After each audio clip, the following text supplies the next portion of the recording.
오늘은 우리 출애굽기 18장 말씀을 보겠습니다. 이제 읽지는 않고 우리 이제 나중에 중간중간에 같이 읽을 때 그때 읽는 걸로 하겠습니다. 출애굽기 18장은 출애굽기 전체에서 중간에 있는 말씀이다 이렇게 보게 되는데, 그게 무슨 말씀이냐면은 출애굽기 전체 1장부터 18장까지가 사실은 전반부라고 하고, 그리고 19장부터 마지막 40장까지를 후반부 이렇게 둘로 나눠요. 그래서 전반부에서는 애굽에서 종노릇하던 이스라엘이 그 출애굽을 해서 시내산까지 간 바로 그 과정, 그걸 전반부라고 이야기하고, 그 다음에 두 번째는 거기 시내산에서 한 1년간 머무르면서 하나님의 법을 받는 거죠. 율법과 계명을 받고, 그리고 결국은 가나안을 향해서 이제 가는 그 근거, 그 어떤 그 밑받침이라고 할까요? 그것이 이제 출애굽기 후반부에 나옵니다. 그리고 이제 본격적으로 가나안을 향해 가는 것이 민수기 이렇게 되는 겁니다. 다시 말하면은 전반부는 구원받아 하나님의 백성이 되는, 그러니까 이스라엘이 물론 처음부터 하나님 백성이었지만은 애굽에 있을 때에는 그 하나님의 백성이라는 부름을 제대로 받지 못하는 그런 상태에 있었거든요. 그들이 출애굽을 했을 때 비로소 이제 하나님이 그래 너는 내 백성이다 이렇게 이제 하나님 부르시고 시작하는 겁니다. 그래서 이 전반부는 하나님이 백성이 되는 그것을 의미한다면, 후반부는 이제 하나님의 백성이 된 그 위치에서 그럼 어떻게 하나님의 말씀을 따라 순종할 것이냐, 이제 바로 이 부분입니다. 그래서 이 후반부에 하나님의 율법, 계명 이런 말씀들이 있고, 또 성막의 제도를 말씀하셔서 성막을 세우는, 성막은 하나님과의 만남이라고 하는 그 역사가 이루어지는, 그러니까 실제적인 만남은 아니에요. 그것은 나중에 이제 되어지는 겁니다. 그 아버지 품에 계신 독생하신 하나님이 하나님을 나타내신 그 역사로부터 시작해서 그것이 진짜 하나님을 만나는 건데, 여기 구약에는 이제 그렇게까지는 안 됐지만은 하나의 모형과 예표로서, 즉 그 그리스도, 예수 그리스도를 상징하는 예표로서 성막을 짓게 하는 겁니다. 그래서 성막에서 대표로 대제사장이 하나님을 만나는 그런 모습을 보게 되는 겁니다. 자, 이제 그것이 출애굽기 전체라면은 이제 오늘 우리가 보는 18장은 말하자면 출애굽기 전반부의 마지막이에요. 마지막이면서도 말하자면 그 중간적인 그런 모습으로 보게 되는 겁니다.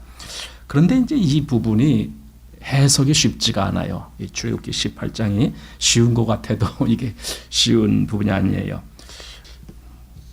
이 18장 자체도 두 부분으로 나누어 볼 수 있는데, 1절에서 12절까지는 모세의 장인 이드로가 모세의 아내 십보라와 그리고 모세의 두 아들 게르솜과 엘리에셀을 데리고 모세에게로 나오는 그런 모습이 보이고, 그 다음에 후반부는 13절로 해서 이제 27절까지 이어지는데, 모세가 재판하는 그 일에 그 장인 이드로가 뭔가 이렇게 제안을 하고 충고를 하는 그러한 모습이 있습니다. 과연 그걸 어떻게 해석할 거냐, 이게 쉽지가 않다라는 겁니다. 그래서 이제 오늘 18장을 이제 그런 의미에서 우리가 좀 보아야 될 겁니다.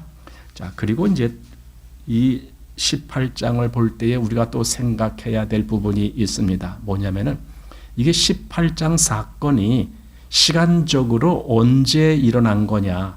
그러니까 예를 들어 지금 앞에서 15, 16, 17장 그리고 그 시간 그대로 해서 18장, 그리고 그 18장 다음에 19장 해서 이렇게 이어지는 거냐, 아니면은 이게 좀 내용이 좀 다른 건데 거기 중간에 이렇게 딱 들어온 건가, 이걸 좀 보아야 되는데, 많은 사람들이 이걸 그냥 여기 출애굽기의 요 시간대로 보질 않고 이것은 후에 일어날 일인데 요 말하자면은 출애굽기 전반부와 후반부 요 사이에다가 집어넣은 것이다, 이렇게 해석을 하더라고요.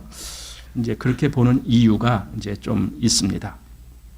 그게 뭐냐면은 신명기에 보면은 모세가 바로 이때의 그 모습을 말씀한 대목이 나와요. 우리 신명기를 같이 보겠습니다. 신명기 1장입니다.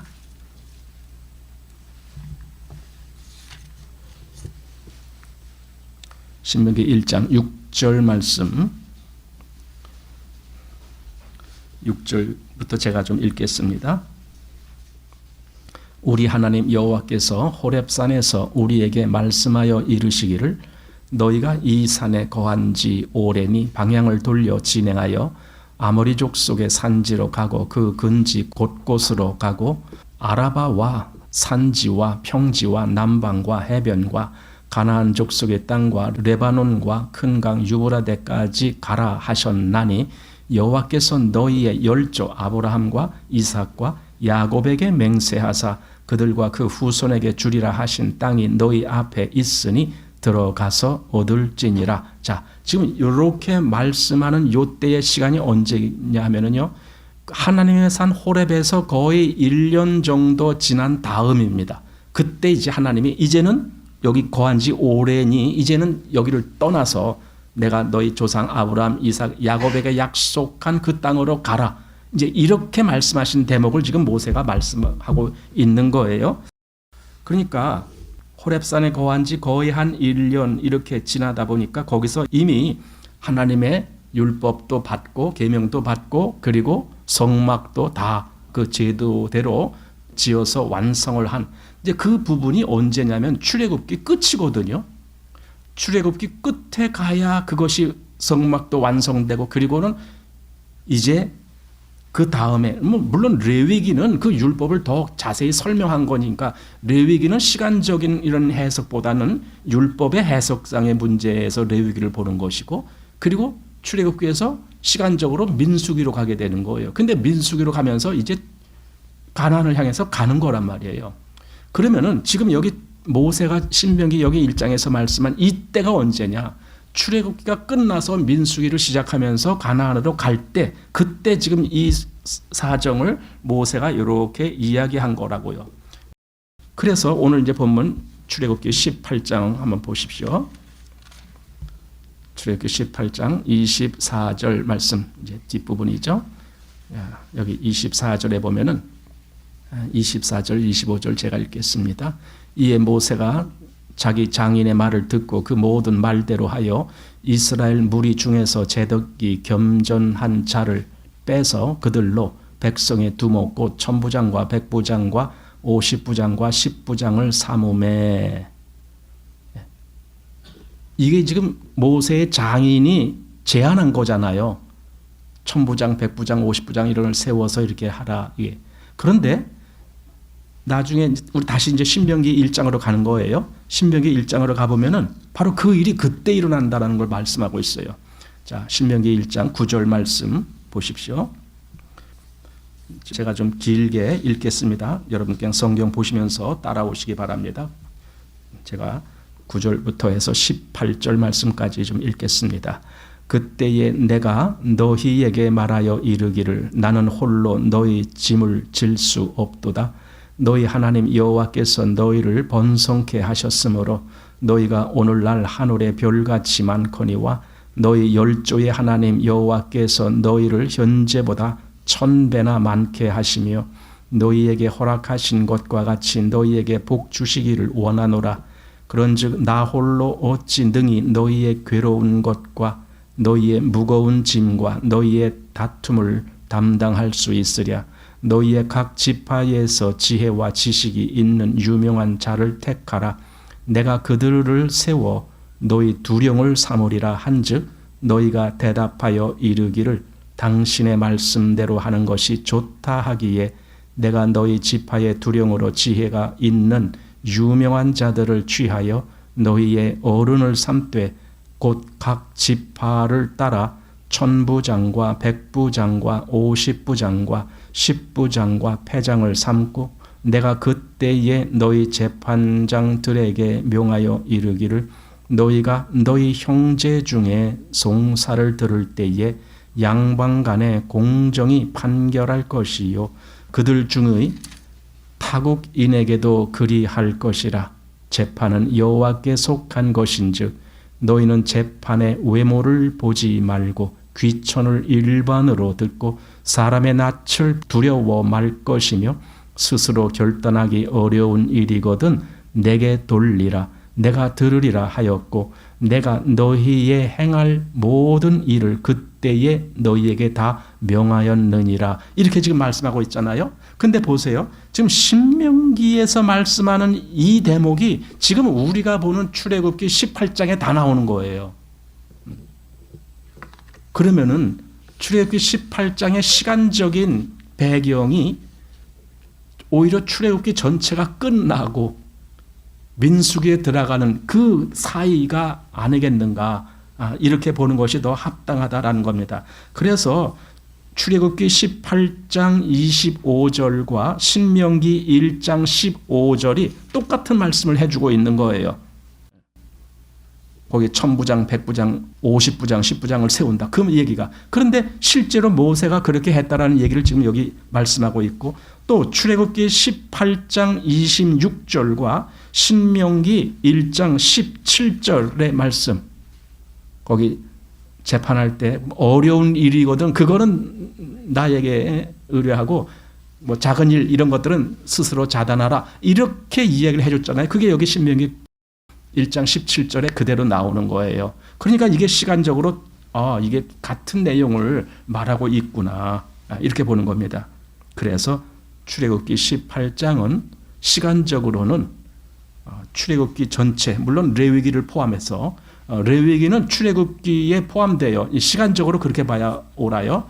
그리고 민수기 시작하기 전 그 사이쯤으로 보는 것이 옳겠다라는 겁니다. 또 이제 그렇게 보아야 될 이유가 지금 출애굽기 18장 16절 말씀을 보면은 거기 그랬잖아요.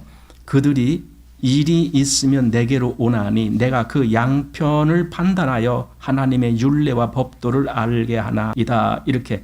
이 말이 뭐냐면 하나님의 율례와 법도를 알게 한다. 그건 뭡니까? 이미 하나님의 율례와 법도가 그들에게 말씀되어졌다라는 거예요. 그 말은 이제 우리가 출애굽기 지나서 20장부터 시작해서 계명과 율례가 나오잖아요. 이미 그것이 모세도 알고 있고 백성들도 알고 있는데 모세가 그것을 더 백성들에게 올바로 이렇게 해석을 해서 그들이 지켜야 될 이런 여러 가지를 말씀을 하고 있다. 지금 그 말이거든요. 그러니까 이 내용이 지금 18장에 있지만은 이건 출애굽기 제일 뒤에 나와야 되는 내용이겠구나. 이제 이렇게 우리가 먼저 생각을 하고 이 18장을 보는 것이 좋겠습니다. 자, 우리 본문 1절에서 4절의 말씀을 우리 같이 읽겠습니다.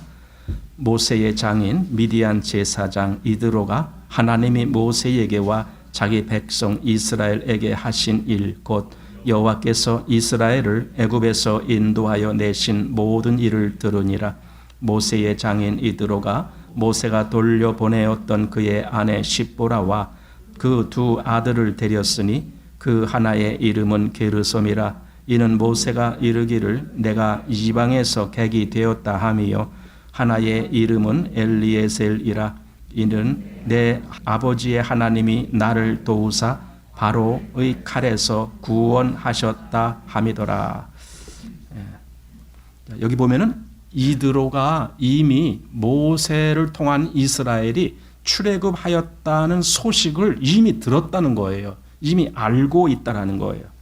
지금 생각하면 어떻게 알았을까? 그 당시에 전화기도 없었을 텐데 이렇게 생각하겠지만 다 시대마다 그 시대에 맞는 이런 어떤 뭐랄까요? 정보 라인이라고 할까요? 그런 것이 있었다라고 생각이 돼요.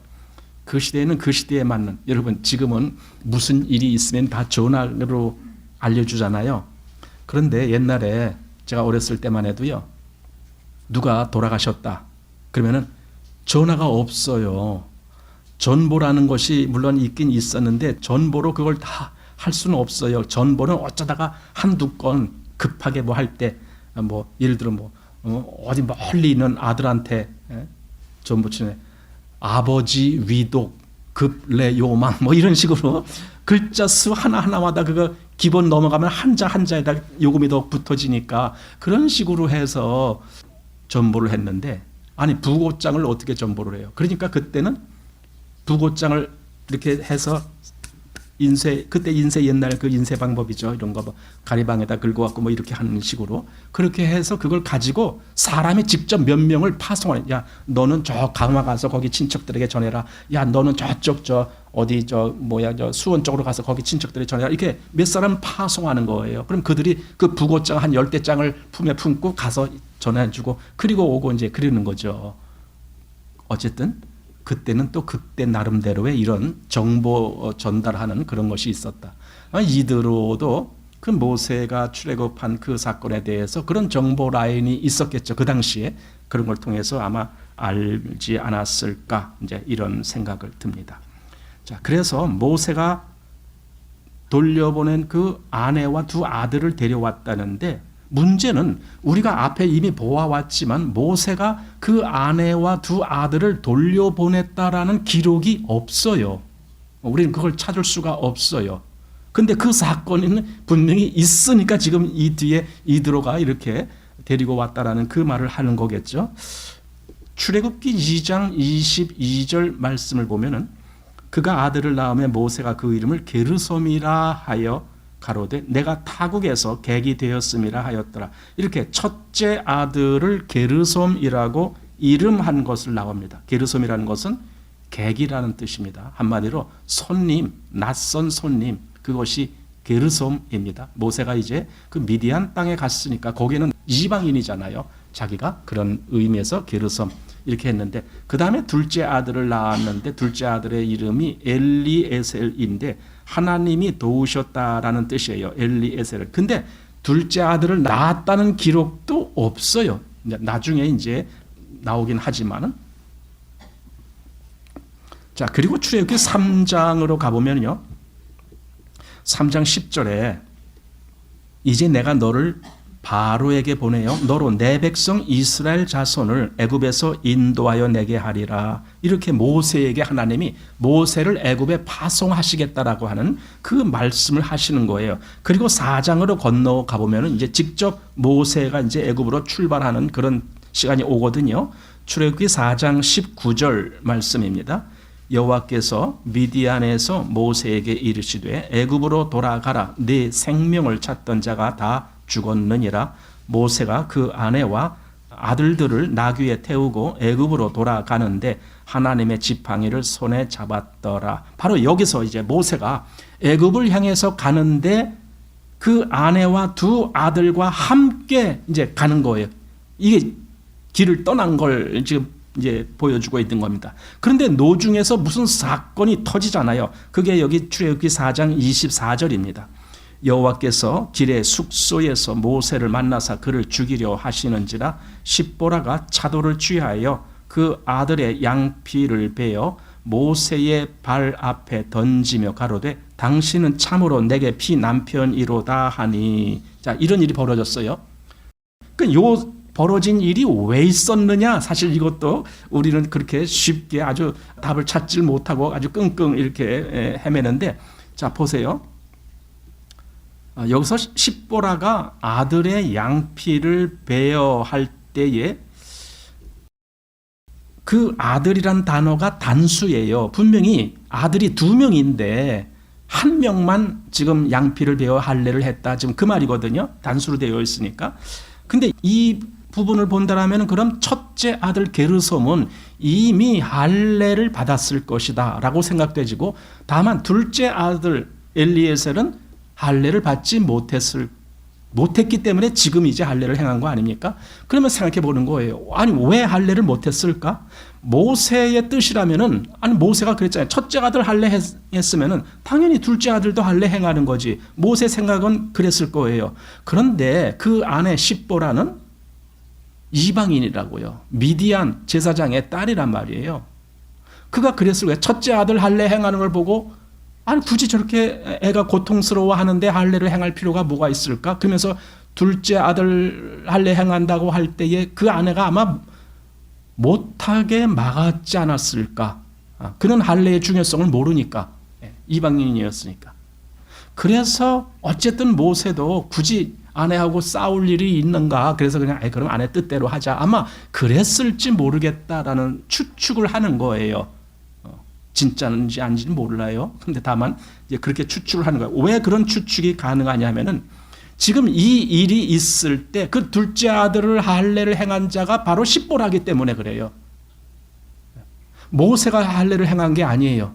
그 십보라가 얼른 차도를 취해서 할례를 행하면서 모세에게 던지면서 하는 말이 당신은 나의 피난편이다. 이렇게 하는 거예요. 그럼 이게 뭐냐면은요. 지금 뭔가가 잘못됐다라는 걸 십보라도 알고 있고 그것이 자기 때문이라는 걸 알고 있고 그래서 자기가 빨리 나서서 할례를 행하지 않았을까?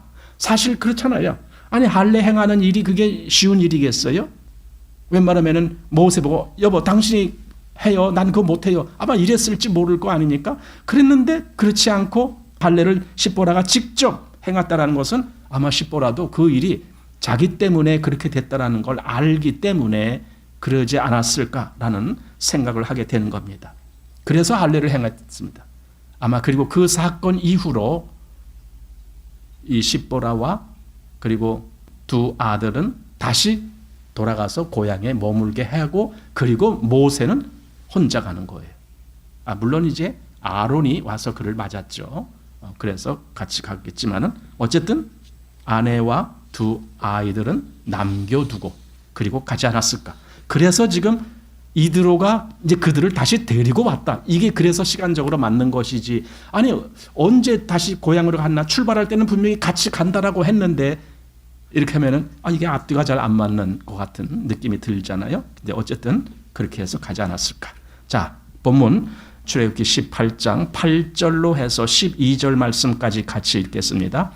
모세가 여호와께서 이스라엘을 위하여 바로와 애굽 사람에게 행하신 모든 일과 길에서 그들에 당한 모든 고난과 여호와께서 그들을 구원하신 일을 다 장인에게 고하매 이드로가 여호와께서 이스라엘에게 모든 은혜를 베푸사 애굽 사람의 손에서 구원하심을 기뻐하여 가로되 여호와를 찬송하리로다. 너희를 애굽 사람의 손에서와 바로의 손에서 건져내시고 백성을 애굽 사람의 손 밑에서 건지셨도다.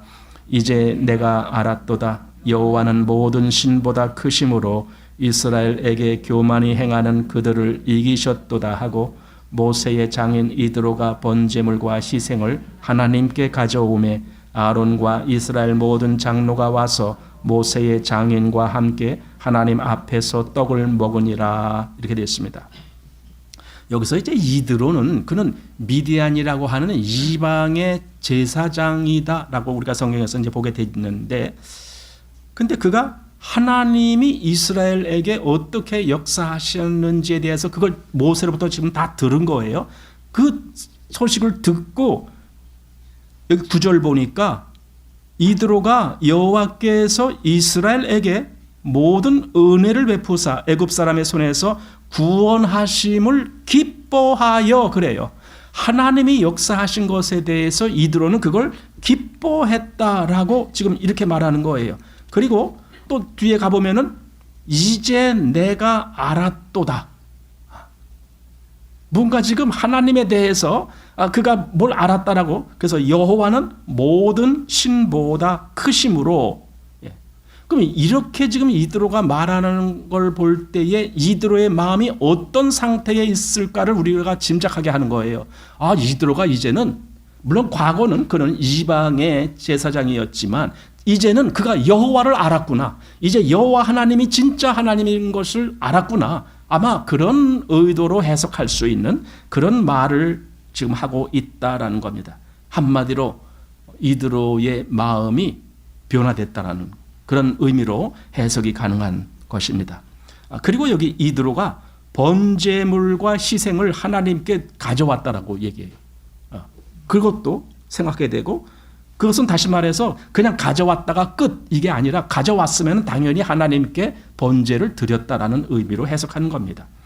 그리고 그 후 이제 아론과 모든 장로와 그리고 모세와 이드로가 함께 하나님 앞에서 떡을 먹었다고 기록되어 있어요. 이것은 하나님 앞에서의 교제를 의미하는 거잖아요. 근데 그 이방인인 이드로가 여기 모세, 아론 그리고 이스라엘의 장로들과 같이 하나로 되어서 거기서 여호와 앞에서 떡을 먹었다. 이렇게 말하는 것. 즉 그들은 이제 하나로 된 그런 어떤 영역 속에서 교제를 나눈 것이다. 한마디로 이드로는 이제 하나님의 백성과 같은 그런 위치에 들어왔다라고도 할 수 있겠다. 이게 이제 이드로입니다. 자, 그럼 여기까지 이게 이제 전반부예요. 18장의 전반부. 이제 18장의 후반부가 13절부터 이어집니다. 거기 바로 모세가 재판하는 일을 하는데 이드로가 거기에 어떤 충고를 하고 하는 그런 모습이 보이는 거예요. 근데 그 부분이 해석이 쉽지가 않다라는 겁니다. 왜냐면은요, 제가 여러 책을 보고 이렇게 할 때에 서로 의견이 상이하게 나와요. 하나로 딱 이렇게 집중되질 못하고 어떤 분은 이런 얘기, 어떤 분은 저런 얘기 이렇게 의견이 나누어지기 때문에 그리고 그게 다 나름대로의 어떤 그 타당한 이유가 있거든요. 그렇기 때문에 이걸 해석하는 것이 쉽지가 않다라는 겁니다. 자, 그래서 13절부터 18절까지의 말씀을 먼저 같이 읽습니다. 이튿날에 모세가 백성을 재판하느라고 앉았고 백성은 아침부터 저녁까지 모세의 곁에 섰는지라.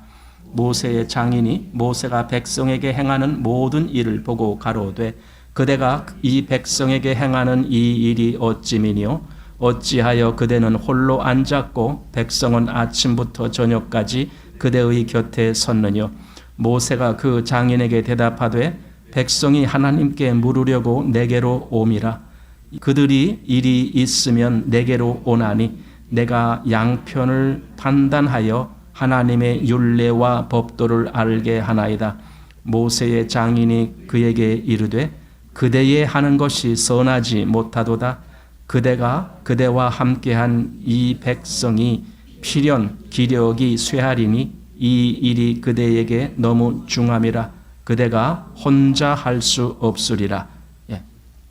좀 길어서 제가 중간에 쉬었는데 이렇게 읽으면서 지금 상황이 어떻게 전개되고 있구나를 우리가 충분히 파악할 수 있어요. 모세가 혼자 재판하고 있고 백성들은 그 재판을 줄이 밀린 거예요. 밀려서 기다리는 거예요. 아침부터 저녁까지도 기다리고 막 그럴 때가 있었다는 거예요. 모세는 혼자 그걸 또, 그러니까 모세도 바빠 죽을 지경이고 백성들은 또 그걸 또 기다리느라고 지치고 이제 이런 상황에 이드로가 그렇게 하지 말고 이렇게 해라. 그래서 그 이렇게 해라라는 것이 이제 그 다음 이렇게 백성의 대표자들을 세워서 하라. 그 얘기입니다. 그 얘기가 19절에서 26절입니다. 여기도 한번 같이 읽겠습니다. 19절부터 이제 내 말을 들으라. 내가 그대에게 방침을 가르치리니 하나님이 그대와 함께 하시리로다. 그대는 백성을 위하여 하나님 앞에 있어서 소송을 하나님께 베풀며 그들에게 율례와 법도를 가르쳐서 마땅히 갈 길과 할 일을 그들에게 보이고 그대는 또 온 백성 가운데서 제덕이 겸손한 자 곧 하나님을 두려워하며 진실무망하며 불의한 일을 미워하는 자를 빼서 백성 위에 세워 천부장과 백부장과 50부장과 10부장을 삼아 그들로 때를 따라 백성을 재판하게 하라. 무릇 큰 일이면 그대에게 베풀 것이요 무릇 작은 일이면 그들이 스스로 재판할 것이니 그리하면 그들이 그대와 함께 담당할 것인즉 일이 그대에게 쉬우리라. 그대가 만일 이 일을 하고 하나님께서도 그대에게 인가하시면 그대가 이 일을 담당하고 백성도 자기 곳으로 평안히 가리라. 이에 모세가 자기 장인의 말을 듣고 그 모든 말대로 하여 이스라엘 무리 중에서 제덕이 겸손한 자를 빼서 그들로 백성의 두목 곧 천부장과 백부장과 50부장과 10부장을 삼음에 그들이 때를 따라 백성을 재판하되 어려운 일은 모세에게 베풀고 쉬운 일은 자단하더라. 자, 이렇게 되어 있습니다.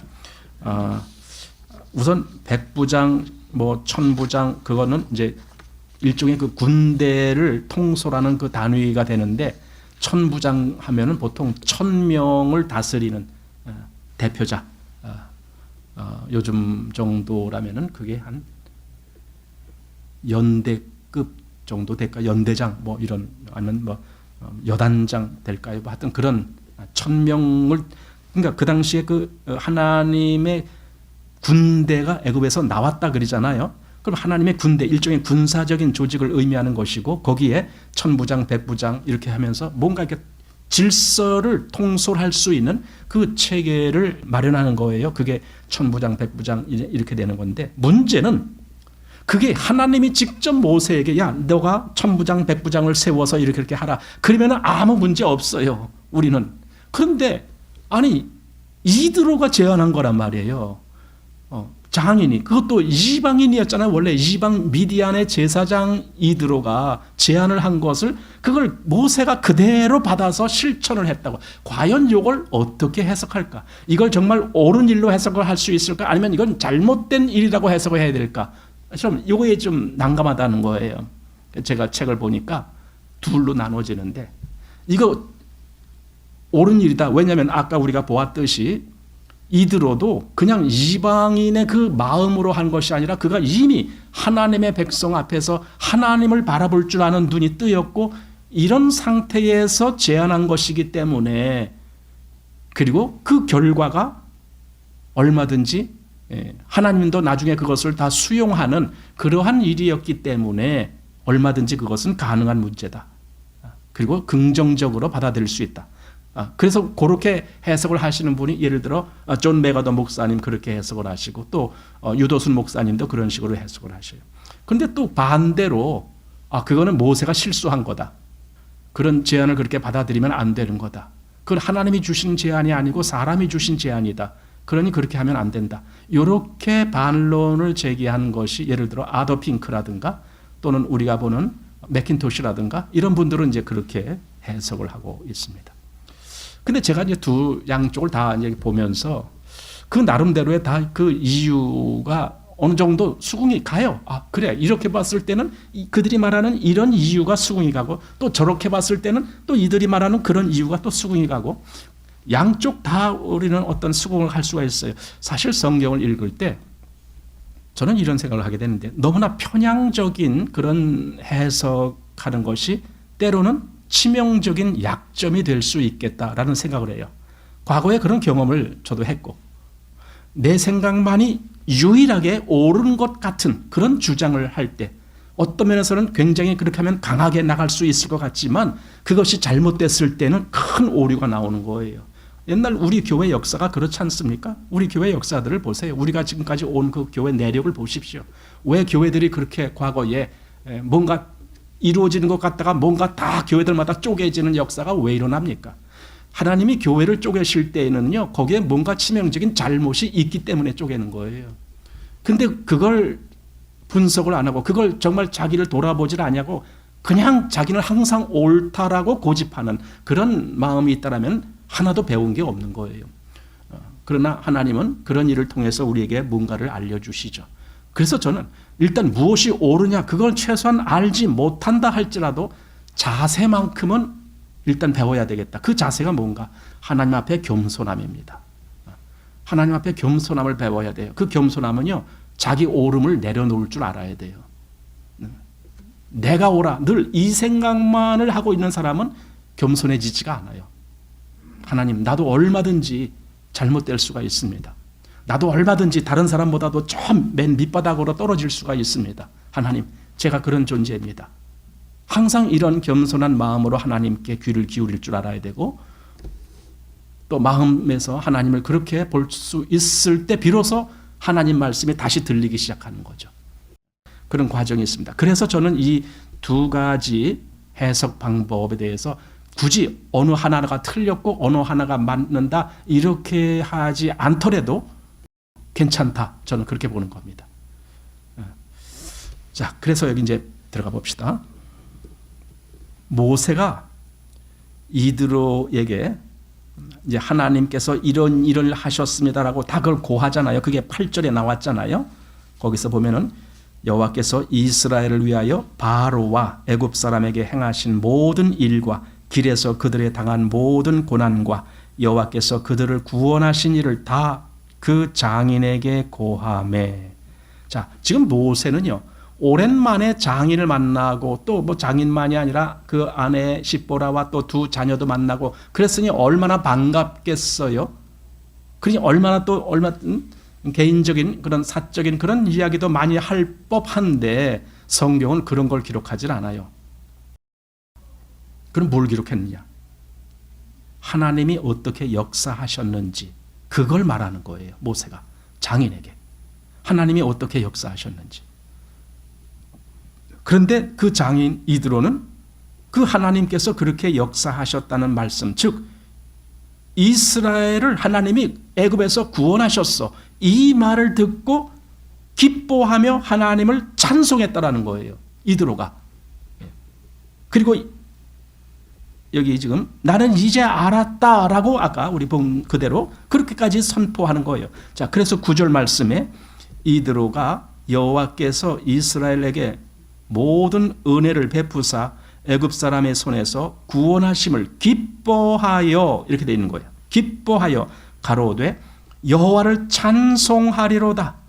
너희를 애굽 사람의 손에서와 바로의 손에서 건져내시고 백성을 애굽 사람의 손 밑에서 건져내셨도다. 그리고 이제 내가 알았도다. 이거야. 뭘 알았다는 겁니까? 하나님을 제대로 알았다, 그 얘기거든요. 이제 내가 알았도다. 여호와는 모든 신보다 크심으로 이스라엘에게 교만히 행하는 그들을 이기셨도다 하고, 바로 이게 이드로의 마음에 일종의 변화가 일어난 것이다 라고 우리가 볼 수 있는 근거라는 거예요.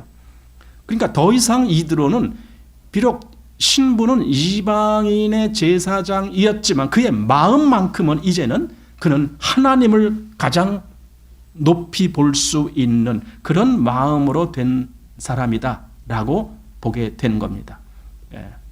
그래서 그가 아까 우리가 본 대로 하나님께 번제물을 가져왔다. 그러니까 여기 12절에 모세의 장인 이드로가 번제물과 희생을 하나님께 가져오매 아론과 이스라엘 모든 장로가 와서 모세의 장인과 함께 하나님 앞에서 떡을 먹으니. 그러니까 이게 무슨 말이냐면 번제물, 당연히 그건 번제를 드리는 거죠. 희생제물 희생 드리는 거죠. 그런데 딱 번제 드릴 거 이걸로만 끝나는 것이 아니라 더 넉넉히 갖고 와서 얼마든지 번제 드리고 남은 것을 가지고 서로 이렇게 나누어 먹을 수 있는 그러한 모습을 여기서 지금 그려놓는다. 지금 이드로는 이렇게 하나님의 백성인 이스라엘과 거의 하나가 된 것 같은 그런 위치로 이드로가 지금 되었다라는 겁니다. 그렇기 때문에 이드로의 조언은 단순히 그가 이방 제사장의 입장에서의 조언도 아니고 한 개인의 입장에서의 조언도 아니고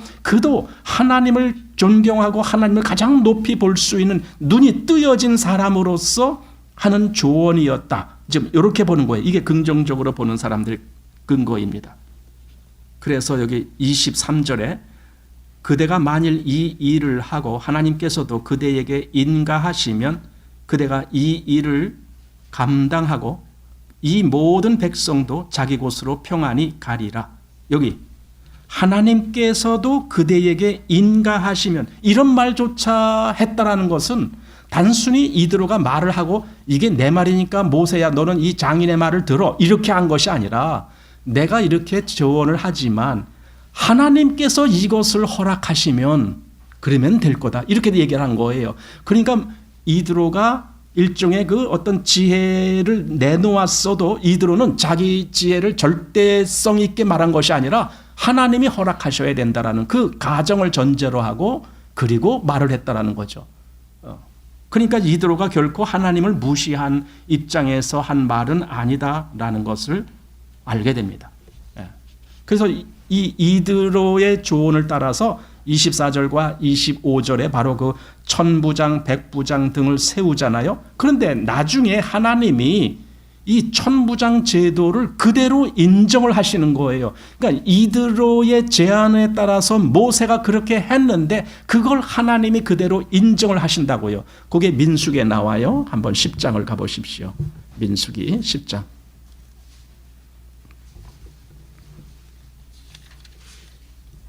자, 1절 말씀 제가 1절에서 4절까지 읽겠습니다. 여호와께서 모세에게 일러 가라사대 은나팔 둘을 만들되 쳐서 만들어서 그것으로 회중을 소집하며 진을 진행케 할 것이라.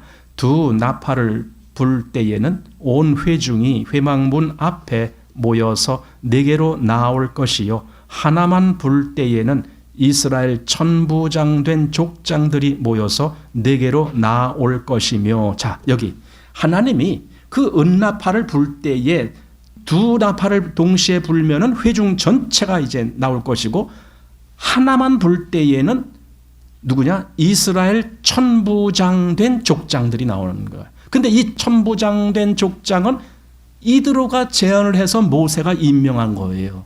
그러니까 하나님도 그걸 그대로 인정하셨다라는 의미가 되는 거예요.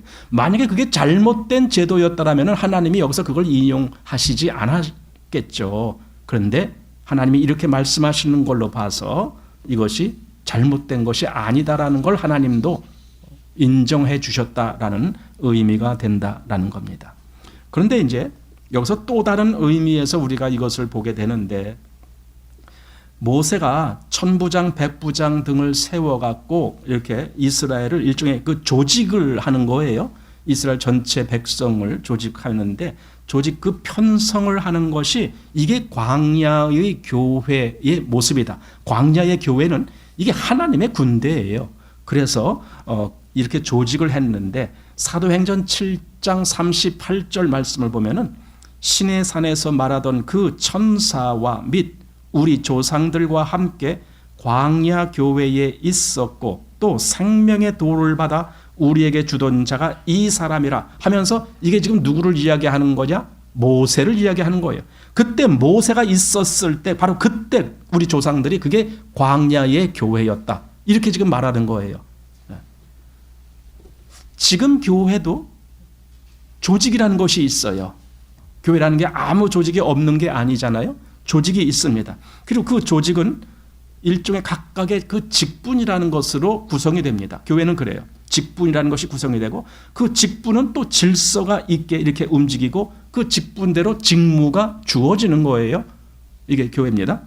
그래서 고린도전서 12장 18절 말씀 보면은, 그러나 이제 하나님이 그 원하시는 대로 지체를 각각 몸에 두셨으니 만일 다 한 지체뿐이면 몸은 어디뇨?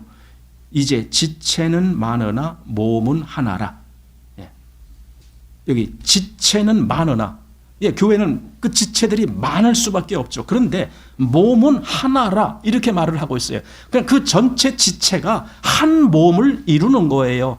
몸이 뭐 두세 개 이렇게 나누어지는 것이 아니라 몸은 하나다 이거죠. 그러니까 여러 지체가 각각의 일을 분담하고 있다 할지라도 전체가 움직일 때에는 한 가지로 움직여야 되는 거예요. 왜냐하면 몸이 하나니까. 아니, 내가 지금 부산을 가는데, 몸이 부산을 가는데 한쪽 다리가 난 광주로 갈래? 그리고 이게 갈 수가 있습니까? 몸이 하나라는 것은 전체가 움직일 때에 한 가지로 움직여야 되는 거예요. 에스겔 보니까 그 하늘에 그 하나님 보호자 그런 내용들이 있는데, 거기에 그 네 생물이 나오거든요. 그 요한계시록에 보면 그 네 생물이 보호자 앞에 있는 네 생물 그렇게 나오는데, 그 네 생물이 각각 얼굴이 뭐 앞에는 어떤 형상, 옆에는 어떤 형상, 뒤에는 어떤, 이렇게 네 면의 형상이 있는데 각각 그 움직일 때 뭐 바퀴가 또 네 개가 있고 뭐 같이 이렇게 그대로 움직인다고 나와요. 그게 어떤 건지 정확히 모르겠어요. 그냥 그대로 같이 이렇게 움직인다, 이런 모습들이 나오더라고요. 근데 일종의 교회는 같이 움직이는 거예요.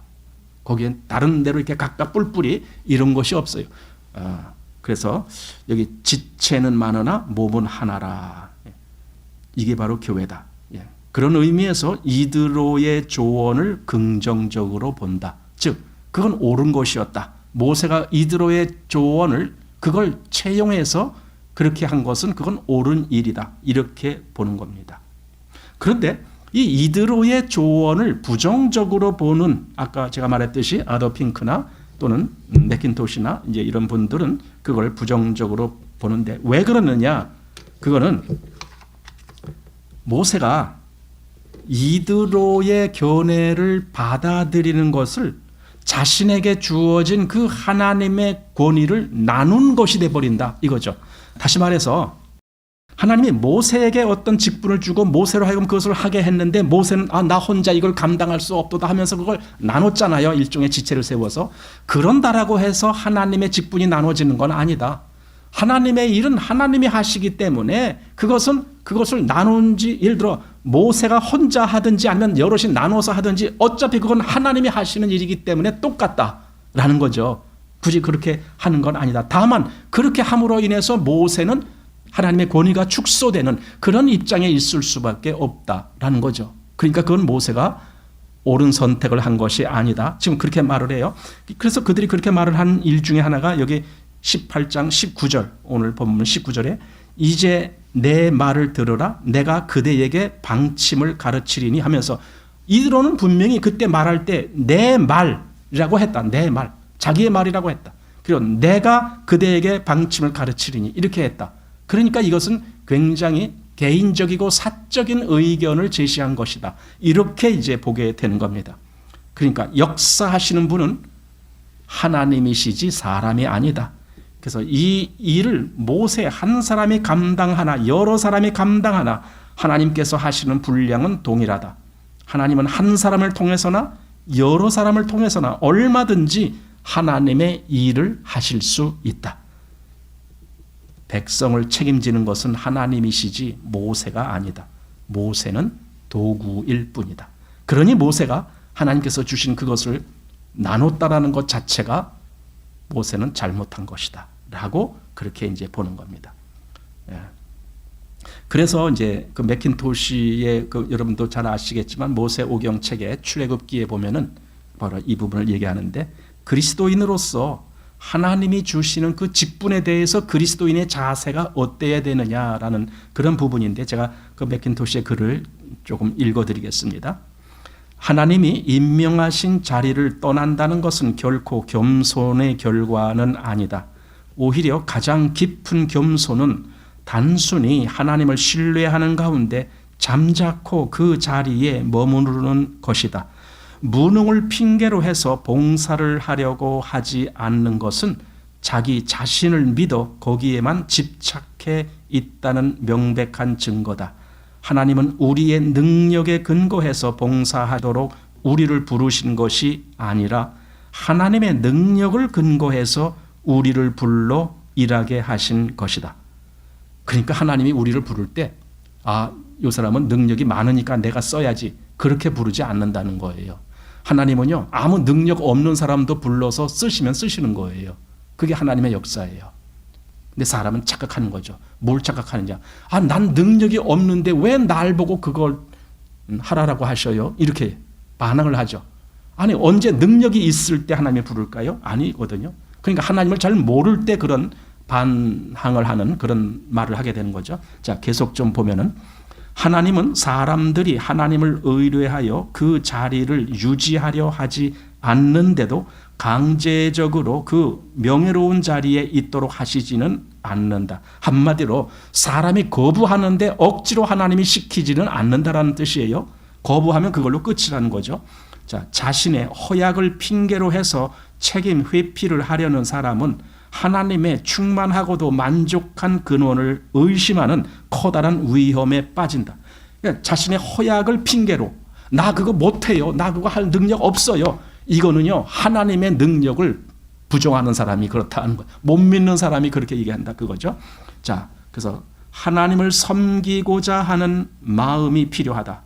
참고 겸손하며 자기를 비우며 헌신하는 마음이 필요하다. 이렇게 이제 맥킨토시가 이야기를 했습니다. 그래서 저는 이 양편, 즉 그 이드로의 충고를 모세가 받아들이는 것이 그것이 긍정적으로 볼 수 있느냐 또는 그걸 부정적으로 봐야 되느냐 했을 때 그 양편 다 우리가 주목해야 할 부분들이 있다라는 생각을 합니다. 그러면서도 이 양편을 통해서 의견 일치하게 볼 수 있는 그런 부분이 있습니다. 그게 뭐냐면 조금 아까 제가 맥킨토시의 글을 읽은 것처럼 우리가 하나님의 일을 하는 것은 우리에게 충분한 자질과 역량이 구비되어 있기 때문에 하는 거 아닙니다. 이걸 우리는 알아야 됩니다. 세상 일과 다른 것이 바로 그것입니다. 오히려 어느 누가 자신이 능력 있기 때문에 하나님이 나에게 이런 일을 시키시는구나 라고 생각한다라면 그 사람이야말로 높아진 사람이죠. 자기 능력을 믿는 거죠. 그건 하나님의 능력을 믿는 것이 아니라 자신의 능력을 믿는 사람입니다. 반대로 어느 누군가가 나는 부족한 사람이야, 무능한 사람이야 하면서 하나님의 부르심을 거부한다면 그건 겸손이 아니고 하나님의 능력도 믿지 못하는 것이고 그 사람은 자신의 능력을 의지하려고 하는 사람입니다. 그런데 능력이 없으니 평생 아무것도 못하게 되는 거죠. 자신의 능력을 의지하려고 하는데 자신의 능력이 그렇게 나오지 않잖아요. 그냥 계속 일을 못하는 거예요. 그 사람은 하나님의 일을 못해요. 그러나 우리가 알아야 될 것은 그게 아니에요. 하나님은 누가 능력이 있어서 쓰시고 없어서 안 쓰시고가 아니에요. 하나님은 그 몸에 각 지체를 두셨을 때에 그 지체마다 다 제각각 더 능력 있는 사람도 있겠지만 더 능력 부족한 사람도 있고 어떤 사람은 5달란트 감당할 사람도 있지만 어떤 사람은 1달란트 겨우 감당해야 될 사람도 있고 이게 다 각각인데 하나님은 다 쓰시는 거예요. 그걸.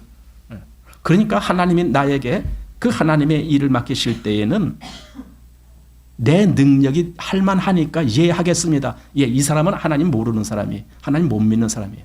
내 능력과 상관없이 하나님이 하시니까 하겠습니다. 이렇게 해야 하나님을 믿는 사람이거든요.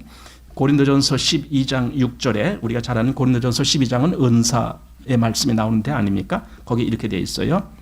또 역사는 여러 가지나 모든 것을 모든 사람 가운데서 역사하시는 하나님은 같으니 각 사람에게 성령의 나타남을 주심은 유익하게 하려 하심이라.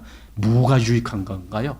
우리는 자꾸만 자기가 뭔가 잘 되는 것을 유익하다라고 생각합니까? 아까 우리 뭘 봤습니까? 몸이 하나라 그랬잖아요. 그 몸이 잘 돼야 되는 거거든요. 그 몸을 위해서 지체들은 하나로 움직여줘야 되는 거거든요. 마찬가지로 여기 성령의 나타남을 주시면 유익하게, 즉 그 몸이 유익하고 하나님의 교회가 유익하고 이런 것을 의미하는 거거든요. 그래서 11절 고린도전서 12장 11절에 이 모든 일은 같은 한 성령이 행하사 그 뜻대로 각 사람에게 나눠주시느니라. 몸은 하나인데 많은 지체가 있고 몸의 지체가 많으나 한 몸임과 같이 그리스도도 그러하니라. 여기서 하나님이 이 모든 일은 같은 한 성령으로 행하사, 한 성령이라, 성령이 각각이 아닙니다.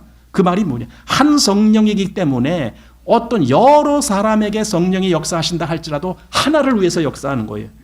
왜냐하면 성령은 한 분이시니까 그 한 분의 목적이 하나일 거 아닙니까? 그걸 위해서 움직이게 되어 있지 각자 따로따로 이렇게 되는 거 그건 아닌 거예요.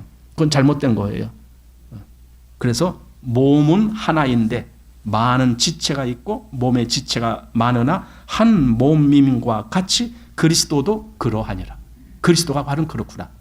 그리스도, 여러분 교회는 그리스도의 몸이잖아요. 자, 그 다음에 에베소서 4장 16절에 그에게서 온 몸이 각 마디를 통하여 도움을 입음으로 연락하고 상합하여 각 지체의 분량대로 역사하여 그 몸을 자라게 하며 사랑 안에서 스스로 세우느니라. 하나님은 각 지체의 분량대로 역사하신다는 거예요. 그러면서 뭘 위해서 역사하게 하느냐? 몸을 자라게 하신다. 이거죠. 몸을 자라게 하는 거예요. 여기서 주의해야 될 것이 그거예요. 각 지체가 자라게 하는 게 아니에요. 각 지체가 역사해서 몸을 자라게 하는 거예요. 근데 우리는 각 지체가 자라는 것을 자랑하려고 그래요. 그것이 뭔가 대단한 거라고 생각하려고 그래요. 아닙니다. 내가 속한 몸이 자라야만이 그것이 제대로 된 역사죠. 그런데 지금 사람들이 그렇게 오해를 하고 있는 거죠. 그래서 하나님이 지체를 세우신 목적, 그걸 알게 될 때에 비로소 교회라는 것이 무엇이다라는 걸 알게 되는 거예요.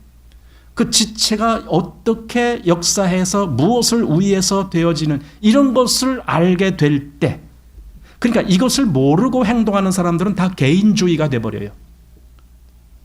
자기를 위해서는 굉장히 열심히 해요. 자기 개발을 위해서, 자기 능력 이런 걸 위해서. 근데 교회가 어떻게 되느냐는 몰라요. 그러니까 개인 플레이만 나오는 거죠. 그러니까 이건 몸에 붙은 지체가 아니고 완전히 떨어져 있는 거죠. 몸에 있는 지체는 몸을 위해서 그 다리가 많은 벌레, 지네가 영어로 뭐라고 불러요?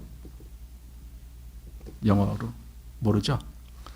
센티패드라고 불러요. 패드란 말은 이 발바닥 얘기하는 거예요. 패드. 근데 센티란 말은 100을 얘기하는 거예요. 지네 발바닥이 100개라는 거예요. 그런 벌레. 근데 그 지네가 움직일 때 보세요. 그 100개의 발들이 막 부지런히 움직이는데도요, 지네가 한 곳으로 쫙 가게 만들어요. 그러니까 이 발들은 다 이 몸이 어디로 갈 건지에 다 하나로 일치로 해서 움직이는 거예요. 일종의 그 교회라는 것을 생각할 때의 지체의 역할이라는 것이 그렇지 않을까 그런 생각이 듭니다. 자, 빌립보서 2장 13절 너희 안에서 행하시는 이는 하나님이시니 자기의 기쁘신 뜻을 위하여 너희로 소원을 두고 행하게 하시나니. 우리 안에서 행하시는 이가 계시다는 거예요. 이것이 믿어집니까? 여러분, 내 안에서 행하시는 이가 계시면 나는 그 내 안에서 행하시는 그분에게 귀를 기울이게 될 거예요.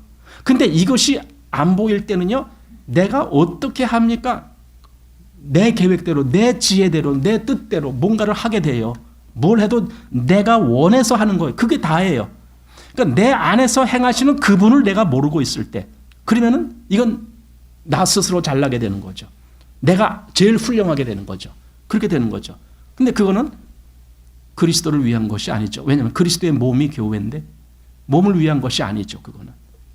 그러니까 내 안에서 행하시는 이가 계시다는 것, 그걸 우리가 알아야 되고, 그래서 우리가 여기 내 안에서 행하시는 하나님의 뜻을 따라서 나도 행해야 되겠다. 이게 다른 말로 하면은 이게 성령께 순종하는 거예요. 성령의 뜻을 따라 행한다 할 때에, 바로 이 뜻을 알고 그렇게 움직일 때에, 그게 바로 내가 그리스도와 함께 십자가에서 죽었다라는 그 역사가 이루어지는 거예요. 억지로 내 감정을 죽이는 것이, 그것이 십자가에서 죽었다가 아니에요. 하나님의 뜻이 어디에 있는지에 대한 그 부분을 따라서 나를 거기에 순종시키는 거예요. 그걸 다 무시하고 나 혼자 그 무슨 독주바위처럼, 이런 독주바위 아십니까? 저 설악산의 계곡에 그 주전골이라고 하는 계곡이 있는데 거기에 바위들이 얼마나 웅장하게 서 있는데 그 중에 하나가 독주바위라는 바위가 있습니다. 거기서 제일 크게 높이 솟은 바위인데, 그렇게 되는 것이 신앙이 아니에요.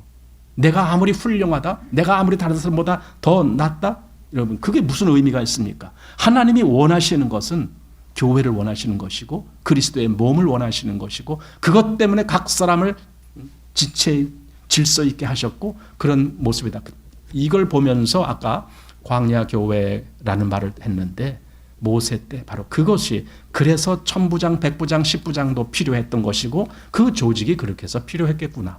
바로 이것이 실제 지금 신약의 교회에 대한 예표로 구약에 있었던 광야 교회가 그렇게 진행된다라면은, 그러면은 이드로의 제안도 긍정적인 면으로도 볼 수가 있는 거구나.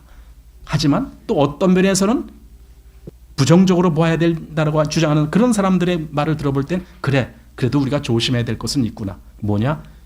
인간, 개인의 어떤 제안이나 이런 것에 의해서 하나님의 일이 나누어진다라는 것, 이거는 조심해야 되겠구나라는 생각. 이 둘을 다 생각해 보면서 18장 이렇게 마치겠습니다.